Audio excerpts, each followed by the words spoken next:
Dengue और malaria जो फैल रहा है इसके बारे में बताइए कि ये यहाँ पर कितने मरीज हैं और क्या कुछ यहाँ पर कार्रवाई चल रही है। देखिए, मैं सबसे पहले तो सभी दर्शकों को नमस्कार करता हूँ आपके चैनल के माध्यम से। और जो आजकल बुखार के मरीज आ रहे हैं तो उसमें बुखार के मरीजों में सभी प्रकार के मरीज आ रहे हैं हमारे पास। वायरल बुखार के भी आ रहे हैं, डेंगू भी एक तरह का वायरल बुखार होता है तो डेंगू के भी कुछ पेशेंट आ रहे हैं, टाइफाइड के पेशेंट भी आ रहे हैं, सभी तरह के बुखार के मरीज आ रहे हैं।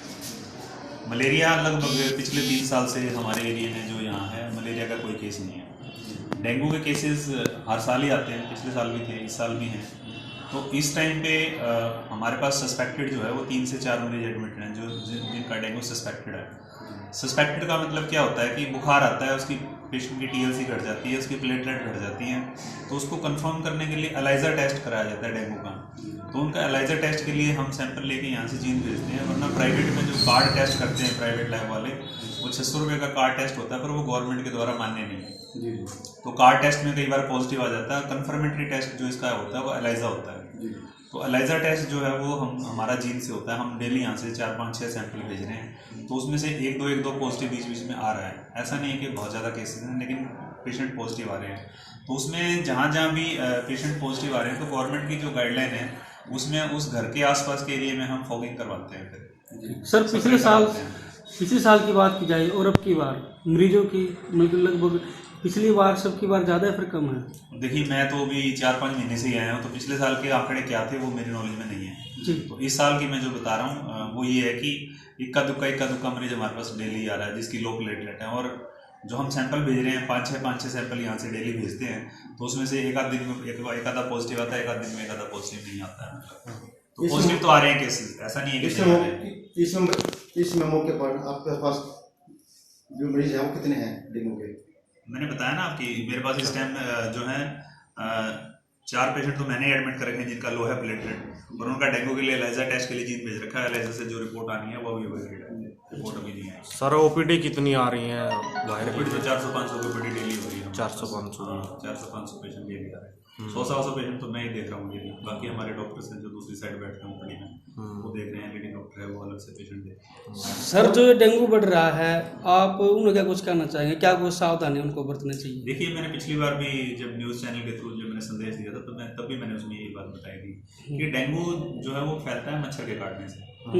तो मच्छर पनपता है पानी में, तो जहाँ भी पानी खड़ा होगा मच्छर उसी में पनपेगा और उसी से ही वो फैलेगा। तो गांव में तो हमारी जो टीमें हैं, जो ANM और जो MPHW हैं, वो जगह जगह जाते ही हैं, घरों में चेकिंग भी करते हैं। उसमें देखते हैं कि भाई किसी के घर में हौदी बड़ी हुई है, किसी के पानी की टंकी रखी हुई है, अगर वो ढकी नहीं हुई है तो उसमें मच्छर का लार्वा पाया जाता है कई बार। तो मैं आम जन से यही अनुरोध करूँगा कि जिसके घर में भी इस तरह के पानी के सोर्स हैं, तो अगर पानी की जैसे किसी ने हौदी बना रखी तो अपना उसको बीच बीच में साफ करता रहे। हफ्ते में एक बार उस हौदी को पूरा खाली कर दे और उसको धो के फिर दोबारा से पानी उसमें भर ले। अगर वो हफ्ते से ज़्यादा पानी लगातार खड़ा रहता है तो उसमें मच्छर का अगर कोई लार्वा आया तो वो पनपने लग जाता है। दूसरा, जो आमतौर पर गाँव में जैसे जानवरों को पानी पिलाने के लिए बड़े बड़े ड्राम हैं, उनमें पानी भर लेते हैं लोग, तो उनके अंदर भी है उसको ढक के रखें ताकि उसके अंदर मच्छर का लार्वा ना पनपे। तीसरी चीज़ जो है, घरों में कूलर और फ्रिज सबके घर में है आज के दिन। तो कूलर अब जैसे सीजन ऑफ हो गया है, तो कूलर में अगर किसी के अभी भी अगर पानी है तो उसको पानी को ठंडा के उसको सुखा दें। और फ्रिज के पीछे बास्केट होती है, पानी इकट्ठा करने की ट्रे होती है, तो उसके अंदर भी कई जगह ये देखा जाता है कि उसके अंदर भी जब पानी इकट्ठा रहता है और हम उसको साफ नहीं करते हैं टाइम पे, तो उसके अंदर भी लार्वा जो है वो पनपने लग जाता है मच्छर का। यहाँ पर फैसिलिटी क्या है टेस्टिंग क्या रही है? क्या टेस्टिंग की फैसिलिटी तो देखिए, हमारे पास प्लेटलेट काउंट करने की चेक करने की मशीन तो है नहीं। TLC हमारे पास होता है, और जो डेंगू का टेस्ट होता है एलाइजा, वो भी यहाँ चेक करने की मशीन नहीं है। उसके सैंपल हम यहाँ लेके, हमारे यहाँ से सैंपल डेली, जैसे कोरोना के सैंपल जाते हैं हमारे यहाँ से डेली, तो कोरोना के साथ साथ हम डेंगू के सैंपल भी जीन भेज रहे हैं। तो उसकी रिपोर्ट लगभग 2 दिन में हमारे पास आती है। सर, हम आगे बात करें, यहाँ पर यहाँ एक्सरे मशीन है। एक्सरे मशीन है यहाँ पे, एक्सरे मशीन लेकिन बंद है क्योंकि उसके लिए कोई रेडियोलॉजिस्ट नहीं है, यहाँ पे टेक्नीशियन नहीं है, नहीं यहाँ पे काउंटर सेल है जिससे उसके लिए डिमांड भेजी गई है। काउंटर सेल नहीं है प्लेटलेट चेक करने वाला, उसकी डिमांड भेजी गई है। उसकी उम्मीद है हमें कि वो जल्दी मिल जाएगा। तो बाजार में क्या रेट लैबों के निर्धारित रखे गए हैं स्वास्थ्य में?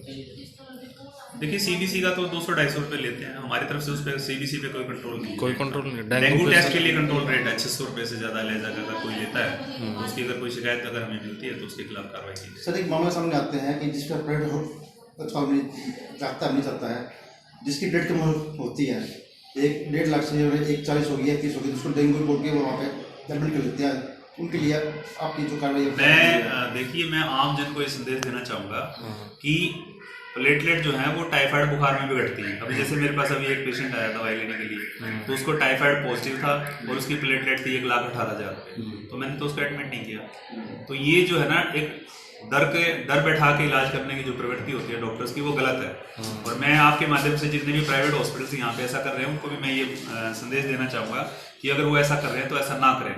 अगर किसी के खिलाफ कोई अननेसेसरी शिकायत हमें कोई देगा तो फिर उसको फेस करना पड़ेगा कि क्यों उसने अननेसेसरली ऐसा किया। जो स्टैंडर्ड गाइडलाइंस हैं, इंटरनेशनल गाइडलाइंस हैं, उसमें प्लेटलेट अगर 50,000 से नीचे आ जाए जी, और मरीज को बीपी लो हो रहा है, वो ढंग से खाना नहीं खा रहा है, उसका बुखार भी आ रहा है, तो ही हम उसको एडमिट करते हैं आमतौर पे। 70,000, 80,000, 90,000, 1 लाख, 1.5 लाख, पौने 1.25 लाख, इनको तो एडमिशन की जरूरत नहीं होती। ये तो है पहली चीज। दूसरी चीज, ये प्लेटलेट अगर लो हुई है तो हमें चढ़ानी कब है? तो चढ़ाने का भी यही होता है। अगर आमतौर पे प्लेटलेट 20,000 अगर 20,000 हो जाए या उससे नीचे हो जाए, और तो ही हमें ये सोचना चाहिए कि उसको प्लेटलेट चढ़ाई जा सकती है अगर कहीं से उसको थोड़ी बहुत ब्लीडिंग हो रही है पेशेंट को। वरना रूटीन में जब तक 10,000 से ज्यादा नीचे प्लेट नहीं आती तब तक चढ़ाने की कोई इंडिकेशन नहीं है। तो घर पर रह के मेरे पास यहाँ पेशेंट अभी नारा गांव की पेशेंट थी, पिछले महीने एडमिट हुई, उसकी 16,000 प्लेटलेट थी। मैंने उसको 3 दिन यहाँ एडमिट रखा, 4 दिन, वो ठीक हो गई। हमने कोई उसको प्लेटलेट नहीं चढ़ाई, कुछ नहीं करा। जिसकी ब्लड कम होती है उसको क्या खाना चाहिए और क्या परहेज करना चाहिए उसको? परहेज कुछ भी नहीं, और खाने का भी कोई परहेज नहीं, वो जो मर्जी खा सकता है। जी ये सर, बकरी का दूध और ये वो सब जो फालतू की बातें सर, हैं। ये प्लेटलेट जो है वायरस की वजह से बॉडी में कम होती है, और जैसे जैसे वायरस का कंट्रोल बॉडी अपने आप करने लगती है तो प्लेटलेट ऑटोमेटिकली अपने आप बढ़ने लगता है। सर कुछ ऐसे मरीज होते हैं जिनको बुखार आता है और वो बुखार को एक नॉर्मल समझ के मेरे को नॉर्मल बुखार है, लेकिन जो आजकल के जो बुखार चले हुए हैं उनको कैसा, मतलब उसको डेंगू है, उसकी प्लेटें घटी हुई है, वो कैसा महसूस हो उसको, ये बताइए आप। देखिए, जो वायरल बुखार होते हैं, चाहे वो डेंगू है चाहे कोई दूसरा वायरल बुखार है, चाहे इन्फ्लुएंजा का, खांसी जुकाम का बुखार है, उसमें लक्षण तो ऑलमोस्ट सेम ही होते हैं। इन्फ्लुएंजा का जो बुखार होता है उसमें खांसी जुकाम हो जाता है। ये वाला बुखार है, इसमें बुखार आएगा, शरीर में कमजोरी होगी, हल्की सी ठंड लगेगी, इसमें लक्षण तो यही होते हैं। और उसके बाद फिर क्या होता है, जब मरीज ठीक होने लगता है तो उसके शरीर में खारिश होने लग जाती है। आमतौर पर चौथे से 5वें दिन, 6ठे दिन हल्की हल्की खारिश होने लग जाती है, किसी से लाल दाने निकल जाते हैं शरीर के ऊपर। तो वो लक्षण जो आने लग जाता है तो वो इसका मतलब ये मरीज अब ठीक हो रहा है। जी सर। तो पहचानने के लिए तो यही है कि अगर बुखार आ रहा है और कमजोरी ज्यादा महसूस हो रही है तो टेस्ट करने से ही पता लगता है, वरना तो वैसे पता नहीं, क्योंकि सारे बुखारों का जो पैटर्न लगभग सेम ही होता है। टाइफाइड का बुखार है वो भी ऐसे प्रेजेंट करता है, डेंगू का भी ऐसे है, अदर दूसरे जो वायरल बुखार है वो भी इस तरीके से प्रेजेंट करते हैं। सर एक बात मैं चाहूँगा कि अपने जो अस्पताल है, इसको एक ना रेफरल सेंटर के रूप में जाना जाता है। कोई भी मरीज आता है, एक्सीडेंट होता है, उसको रेफर किया जाता है क्योंकि यहाँ पे एक्सरे की या कोई फैसिलिटी नहीं है। उसके बारे में आप क्या काम करने वाले हैं? देखिए, मैं उसके बारे में तो यहाँ से 2 बार लेटर लिख चुका हूँ अपने हायर अथॉरिटीज को कि भी एक्सरे टेक्नीशियन की हफ्ते में कम से कम 1 या 2 दिन ड्यूटी लगा दी जाए। लेकिन उसमें अभी हमारे को जो हमारी हायर अथॉरिटीज उन्होंने मना कर दिया कि उनके पास एक्सरे टेक्नीशियन जिन जिले में टोटली 6 हैं तो यहाँ में हमारे को वो दे नहीं सकते, मना कर दिया। तो जब तक सरकार नई भर्ती नहीं करती एक्सरे टेक्नीशियन की, तब तक ये एक्सरे की मशीन मेरे हिसाब से बंद ही रहेगी। और जो भी रोड साइड एक्सीडेंट केस आते हैं या जो लड़ाई झगड़े के केस आते हैं जिसमें एक्सरे की जरूरत होती है मरीज को, तो उसको रेफर करना हमारी मजबूरी है, वो करना ही पड़ता है। तो ये सेंटर बना रहेगा, रेफरल सेंटर बना रहेगा। तो एक्सीडेंटल केसेस की तो रहेगा ही रहेगा। जब तक कोई फैसिलिटी जब तक जनरेट नहीं होती तब तक तो उसके लिए तो पेशेंट को रेफर करना ही पड़ता है। अगर किसी को चोट लगी हुई है, उसकी हड्डी टूटी हुई है या नहीं टूटी हुई है, तो बगैर एक्सरे के तो पता नहीं लगेगी। तो अगर पेशेंट की अगर मर्जी है, अगर वो प्राइवेट एक्सरे करवाना चाहे तो करवा के देख सकते हैं, उसी टाइम डॉक्टर तो एडवाइस कर देते हैं। काउंटर सर की कब तक अवेलेबिलिटी हो पाएगी? हमने डिमांड भेज रखी है यहाँ से जींद और जींद से चंडीगढ़। अब कब तक आएगा ये नहीं कह सकते, महीने नहीं बता सकते। सर, डॉक्टरों की संख्या को लेकर बात करें तो कितनी? डॉक्टरों की संख्या को लेकर अगर बात करें तो डॉक्टर्स की तो पोस्टेज जो है ना यहाँ पे जो SDH होता है उसमें जो है वो 14 पोस्ट होती है। अभी कितनी? एक डेंटल सर्जन की होती है, 2 SMO की होती है और 11 मेडिकल अफसर की पोस्ट होती है। तो SMO की पोस्टें खाली पड़ी हैं। डेंटल सर्जन की जो पोस्ट है वो खाली है, लेकिन सिवाना माल PSC से सप्ताह में CMO साहब ने हमारे डेंटल सर्जन की यहाँ ड्यूटी लगाई है, तो वो मंगलवार और वीरवार हफ्ते में 2 दिन यहाँ पे आके काम कर रहे हैं। और जो मेडिकल ऑफिसर हैं 11 पोस्टें, तो उसमें से अभी 7 पोस्टें भरी हुई हैं। 7 में से 1 जो है वो ऑन डेपुटेशन है पंचकुला में, 6 में से 1 मैं हूँ, मेरे अलावा 5 और हैं। जो 5 अभी नए आए थे उनमें से भी अभी 1-2 का PG में सिलेक्शन हो गया, तो 15 तारीख के बाद छोड़ रहे हैं। ठीक।